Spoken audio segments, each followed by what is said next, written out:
にちは。今回は嘆きの亡霊は引退したい第11話への視聴者の反応をご紹介します。この動画では最新アニメの視聴者の反応や感想をご紹介しています。みんなの解釈や考察を知るとアニメ視聴の楽しみが増えると思いますので、ぜひ最後までお楽しみください。クロエにこんな尺使うならに期待していいのか。クロエって4巻からクローズアップなのに随分持ったな。14歳でこのデカさ。言うて女性の成長って12から15歳じゃね。一応未成年だからってまとまり理由だった。年齢の問題かよ。年齢なら履歴書の時点で切っとけ。つまりその頃は貧乳だったと。おっぱいでかかったよ。おっぱいが受付向き。適当な嘘を吐いてその場を切り抜けて誰一人傷つけない。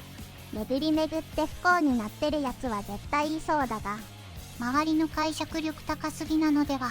また勝手な解釈されとる。まあ人間って自分の都合のいいように解釈しやすいもんね。何回話風に。この話必要だった。巨乳は戦闘に向かないからな。吐血するティノちゃんに笑ったわ。ティノちゃんもダメ男を甘やかす女だね。今週おもろいな。こういうのでいいんだよ。アーノルドに喧嘩売ったのはリーズなのに、話の流れで位が報復されることになってるのかさ。さすがトラブルを呼び寄せる男。位の煽りもさることながら、ティノも自分よりはるかに格上のハンターによく喧嘩売るようなこと言えるもんだ。思わずアーノルドさん応援したわ。借金の話の後で飯をおごる提案するとかぐらいってもしかして普通に頭おかしい人なの。作中で一番頭おかしい人だよ。額の大きすぎる借金って逆に普段節約とかでどうにかなるもんでもないしまあ。私と結婚すること、私の婿になること、どのみち結婚やんけ。クライちゃん、嘆きの亡霊の幼なじみ全員から狙われている説。まあ全員からジメジメした感情を向けられてはいるな。クライの借金10桁後半って本当ですか？くらいは借金10桁後半あるけどホーグーに払えば返済できる。なおくらいは売る気なし。今回のシトリーちゃんの借金と密告の話からするに、クライちゃんのためなら平気で命を差し出す気があるのか。リーズもそんな感じか。これまたカットされてるけど、花見に行って宝物殿が出現した時、睡眠の花粉が一瞬で周りに広がってクランメンバーがどんどん寝ていく中で、ルークは下を噛み切って、リーズは腹をナイフで刺して眠気を飛ばして対処した。クライと一緒にいるっていうのは常に命の危険があるようなもの。命の危険があるのと命でも差し出すのはさすがに意味が違うと思う。大きな胸開けてきたり体で腹へ行ってきたりでストリー好きになってきた。アニメ化で一番重要なシトリーの花嫁姿をなぜカットした。ティノが最初から飛ばしすぎで笑った。ティノって弱いリーズちゃんやんけ。気に入らない相手への口と態度の悪さが師匠そっくりだわ。あとルシア思ったよりテキテキしてんだな。クライもクライだけどティノはあれだけ偉そうなこと言っておいて、クライになんとかしてもらうつもりだったんだよな。ティノはクライに甘えて愛情確認してる嫌いがある。何気に少し前とはいえ、現在のルシアをセリフ付きで登場させたな。アーノルドがレベル7になった時の感動ものの回想はなしか。なおルークは登場させなかった模様。くらいの解雇で出してもよかったのに。現在のルークは一応4話のイメージで出てるからな。あとアンセムをどうするか。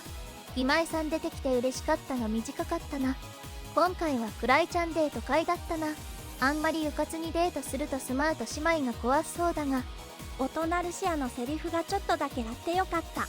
ルシアは声が若干思ってたのと違ったな。もっと低くて落ち着いた声のイメージだった。まあ慣れるか。この人実力なくて弱い。だよね。アイテムのおかげでここまでなったんだよね。真の話術師だからな。アイテム使いの適性があるけど、そもそもアイテム使って戦ったり、ダンジョンに潜ったりすらしてない。アーノルドさんつっぴょ。でもこいつ本当に実力はありそう。そもそも挑戦を受ける必要ないよな。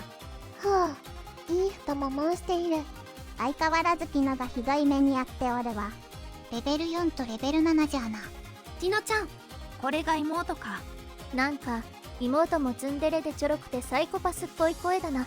子が多いちゃんか、プリキュア多いな。コガちゃんと伊勢ちゃんの声がたまに区別つかなくなる。重力使いは強キャラ。他のメンバーは位の戦闘の実力ちゃんと知ってるのだろうか。なわけない。CG だと大変なパース。確かに CG で再現しようとすると右手がバカでかくなる構図になるんだよな。ドラゴンボールの格ゲーがそんな作りだった。これ主人公は魅力的なキャラにしてるつもりなんだろうか。ノミム州の主人公とか話術師みたいな悪人よりは好きだぞ。勘違いで担がれてる主人公も普通に最強ってよりは設定としてはしっかりしてる気はする。喧嘩を売るのを目的に墓場でやからムーブかました主人公が今期いるとか。飛んでるティノちゃんかわいい。かわいい。やっぱティノ出てくると面白いな。嘆きの亡霊。いつの間にかカヨエースになってたわ。嘆き。アーノルドさん強いし見る目はあるし、それなりに節度もある英雄なんだ。ただクライナンドに勝ち合ったばかりに。やっぱティノちゃん活躍すると元気になるわ。面白かったけど後には何やるんだ。あと2話でオークション編終わらんだろ。2期来るんじゃね。世界観とかノリとかめちゃくちゃ好きだから2期やらねえかな。嘆きの亡霊。これこのスバ系で話し続ける感じ。あと2話で終わる。どうやって詰め込むんだ残りの話。ティノ回満足である。クライは指揮官としては有能なのでこれはこれでいいんじゃないのかな。指揮官の方が希少な才能でしょう。今週もとても面白かった。今回はティノが結構出てて嬉しかったな。クライとアーノルドたちの対決はクライの宝具による勝利で終わったけど、それに巻き込まれるティノちゃん可愛かった。それとクライちゃんの入団の件は普通に忘れてたとかひどすぎやろ。マスターは神。自分が恥ずかしいです。借金返済のため頑張ります。なんだろう、このままだとティノも借金地獄を味わいそうだ。マスター、なんだかんだで起点が利くが、このままだと結婚ルートだ。最近出番少なめだった分、ティノちゃんのマスターは神を複数回聞けたのは嬉しいですね。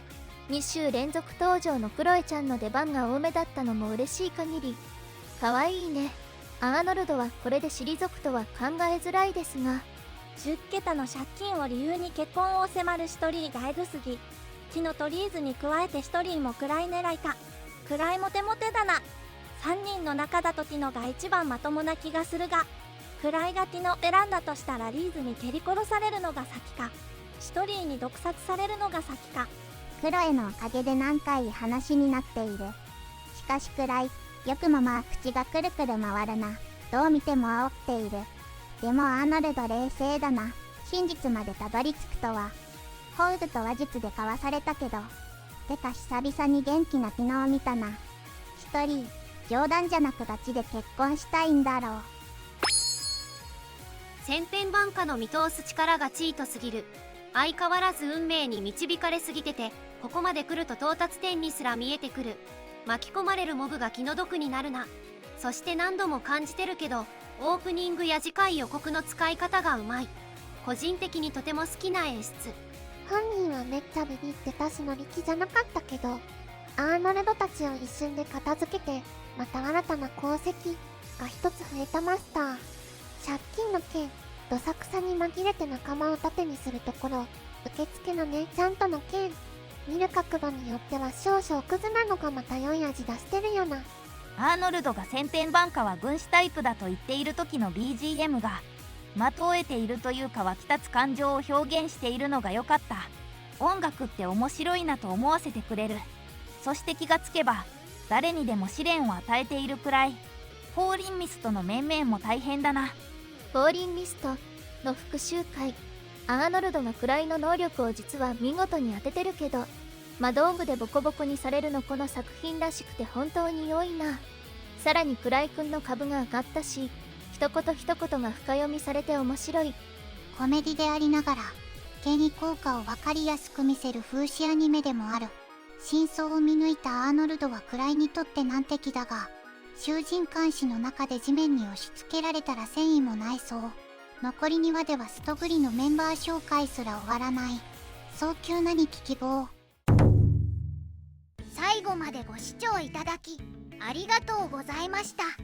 皆さんのご感想や注目ポイント、考察などありましたらコメントで教えていただけると嬉しいです。このチャンネルでは最新アニメのみんなの反応や感想をご紹介しています。様々な考察や多様な意見を聞くとこれまでなかった視点が増えてアニメ視聴の新しい発見があるかもしれませんので、ぜひチャンネル登録とグッドボタンをよろしくお願いします。それではまた次回の動画でお会いしましょう。